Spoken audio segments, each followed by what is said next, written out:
अस्सलाम वालेकुम दोस्तों, मेरा नाम मोहम्मद सनाउल्लाह है।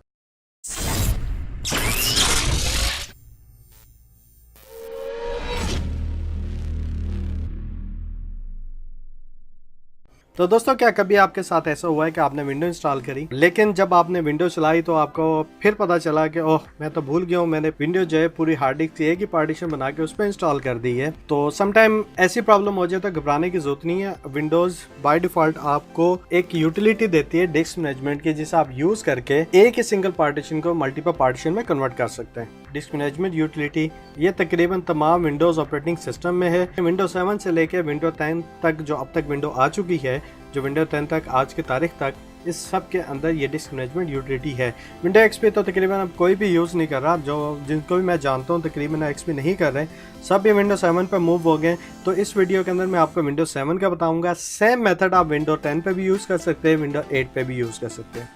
तो दोस्तों, आप अपने स्टार्ट में जाएँ, यहाँ सर्च करें कंप्यूटर मैनेजमेंट। कंप्यूटर मैनेजमेंट जैसे आपके सामने इसका आइकन आप देख लें, कुछ इस तरह का होगा।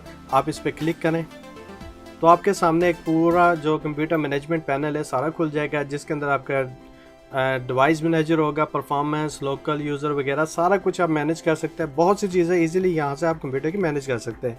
तो फिलहाल हम बाकी चीज़ों को छोड़ के सबसे पहले हम बात करेंगे डिस्क मैनेजमेंट की। यहाँ आप जाएँ, डिस्क मैनेजमेंट में स्टोरेज के अंडर आपको मिलेगा, इस पर आप क्लिक करें। ये आपके जितने भी हार्ड ड्राइव्स होंगे, इवन कि यूएसबी लगी हो या कोई यूएसबी कार्ड लगा हो, कोई डीवीडी CD-ROM लगा हो, वो सारी डिस्क को यहाँ शो करा देगी। तो यहाँ आपने क्या काम करना है। फॉर एग्जांपल आप देखें, मेरी एक सी ड्राइव ही बनी हुई है, 60 GB की है। बाकी जो है इस वक्त मुझे डी ड्राइव चाहिए अराउंड 10 GB की, तो वो मैंने करनी है। तो ये जो आप विंडोज़ देख रहे हैं, ये इस वक्त वर्चुअल मशीन में चल रही है, जिसे VMware कहते हैं। उसका भी मैं ट्यूटोरियल आगे दूंगा।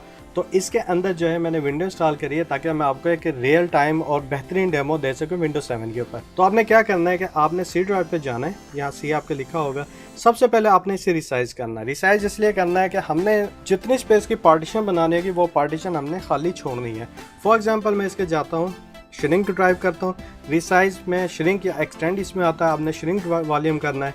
ये कुछ टाइम लेगा, जितनी भी अवेलेबल डिस्क होगी स्पेस, उसको वो क्यूरी करेगा और विद इन 5 to 10 सेकेंड। और समटाइम अगर हार्ड डिस्क बड़ी हो तो वो थोड़ा ज़्यादा टाइम ले सकता है, लेकिन 10 से 15 सेकेंड में आपको इजीली यहाँ व्यू आ जाएगा। तो आपके सामने विंडो आ जाएगी, इसके अंदर आपको बताएगा कि कितना साइज़ आप श्रिंक कर सकते हैं, यानी कि नई पार्टीशन के लिए कितना आप खाली छोड़ सकते हैं, और कितना साइज़ अगर आप ऊपर देखें फ्री डिस्क में कितना खाली पड़ा है। तो इन दोनों में डिफरेंस होने की वजह यह है कि विंडोज़ जब इंस्टॉल होती है या फाइलें कॉपी करती है, कुछ एरिया ऐसा होता है कि फॉर एग्जांपल आपकी जो विंडो यूज़र है 60 GB, लेकिन उसने कुछ सिस्टम फाइल जो है वो 32 GB के डिस्टेंस पर रख दी है, जिसकी वजह से आप उससे आगे की स्पेस तो यूज़ कर सकते हैं, उससे पीछे नहीं कर सकते, क्योंकि जिसमें विंडो चल रही होती है वो सिस्टम फाइल्स मूव नहीं होती। तो उसके लिए या तो आपको कुछ सॉफ्टवेयर यूज़ करना पड़ता है या आपको डॉस मोड में जाना पड़ता है, जिसकी वजह से वो आपके सिस्टम फाइल्स को खाली जगह से जिस जगह उसने यूज़ करेगी उससे उठा के मूव करा देगा। तो आप सी को इस श्रिंक यूज़ करके आप इजीली अपनी पार्टीशन को तकरीबन पूरी की पूरी फ्री डिस्क स्पेस जो बच रही है उसे यूज़ कर सकते हैं।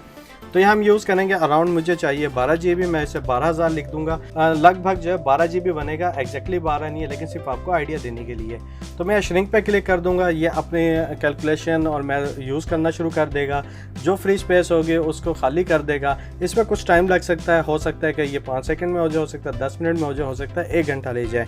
तो ये डिपेंड है कि आपके कंप्यूटर की स्पीड, आपके हार्ड डिस्क की स्पीड और कितनी आपकी खाली जगह है। तो देखें, तकरीबन मेरे अराउंड 20 सेकंड के अंदर, बल्कि इससे भी शायद लेस टाइम के अंदर, विंडोज ने ऑटोमेटिकली मेरी खाली जगह दे दी है। जो भी खाली जगह होगी वो लिखी होगी अनअलोकेटेड, मींस कि ये जगह अभी किसी भी पार्टीशन के लिए, किसी भी चीज के लिए इस्तेमाल में नहीं है। अब हमने इसके न्यू पार्टीशन बनानी है। आपने क्या करना है, इस पर राइट क्लिक करेंगे, जो भी अनअलोकेटेड डिस्क पार्टीशन एरिया या जो जगह आपको फ्री मिली होगी, फिर आप राइट क्लिक करेंगे, न्यू सिंपल वॉल्यूम पे क्लिक करेंगे। यहाँ आपके सामने एक विजार्ड विंडो खुल जाएगी, इसे आप नेक्स्ट करें। तो यहाँ आप जो है अपनी मर्जी का साइज भी डिफाइन कर सकते हैं। फॉर एग्जाम्पल मैं 5 GB की पार्टीशन बनाना चाहूँ तो 5 GB की यहाँ से पार्टीशन बन जाएगी, और बाकी जो एरिया होगा वो अनअलोकेटेड में आ जाएगा, यानी कि मैं उसके भी पार्टीशन बना सकता हूँ।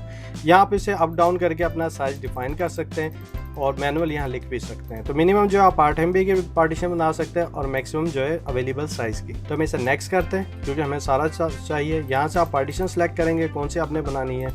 डी ऑलरेडी जो है आपकी डिस्क ड्राइव जो CD-ROM वगैरह यूज़ कर रही है तो इसमें परेशान होने की ज़रूरत नहीं है, डी ही रहने दें, इसे नेक्स्ट करें। यहाँ से आपने डिफ़ाइन करना है मुख्तलिफ फैक्टर, जैसे एलोकेशन, यूनिट साइज़ रखना है, डिफ़ॉल्ट रहने दें, फाइल सिस्टम कौन सा रखना है, NTFS में रिकमेंड करता हूँ। फॉर एग्जांपल मैं इसका नाम बैकअप रख देता हूँ। परफॉर्म क्विक फॉर्मेट अनेबल रहने दें ताकि आपकी पार्टीशन जल्दी रेडी हो जाए। तो यहाँ अगर आप कंप्रेशन अनेबल करना चाह रहे हैं आप कर सकते हैं। विंडोज़ ऑटोमेटिकली जब भी कोई फाइल डालेंगे उसे कंप्रेस करने की कोशिश करेगी और कंप्रेस करके सेव करेगी आपकी पार्टीशन पे।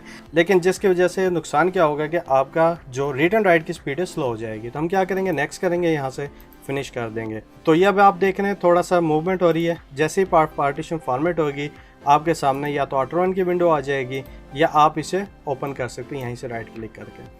तो देखें अगर हम माई कंप्यूटर में जाएं तो हमारी पार्टीशन रेडी हो गई है। तो इस तरह आप इजीली कोई भी पार्टीशन बना सकते हैं। अगर आप चाहें इस पार्टीशन को डिलीट भी कर सकते हैं, राइट क्लिक करें, डिलीट पे वॉल्यूम पे क्लिक करें। अगर आपने डिलीट कर दी तो आपका जितना भी डेटा इस पार्टीशन में होगा सारा ख़त्म हो जाएगा और रिकवर करना काफ़ी मुश्किल हो जाएगा। इसके अलावा आप यहीं से बैठ के ईजिली फॉर्मेट कर सकते हैं।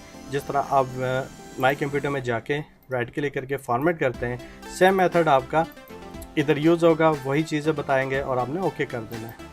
तो आप इजीली डिस्क मैनेजमेंट यूटिलिटी को इस्तेमाल करते हुए ड्राइव को श्रिंक करके जो आपका रेडी बनी हुई है फुल साइज़ की एक नई पार्टीशन को बना सकते हैं। और अगर चाहें तो आप किसी भी एग्जिस्टिंग पार्टीशन को डिलीट कर सकते हैं स्वाइप विंडो सीरीज के, क्योंकि वो ऑलरेडी उसके अंदर विंडो चल रही है। तो दोस्तों उम्मीद है कि ये वीडियो आपको पसंद आएगी। इस वीडियो को लाइक करना ना भूलिएगा, चैनल को सब्सक्राइब करें, मुझे आप लोगों की मदद की शदीद ज़रूरत है। ये वीडियो आप अपने दोस्तों के साथ भी शेयर करें। तो दोस्तों मिलते हैं नेक्स्ट वीडियो तक, इजाज़त दीजिए, अल्लाह हाफिज़।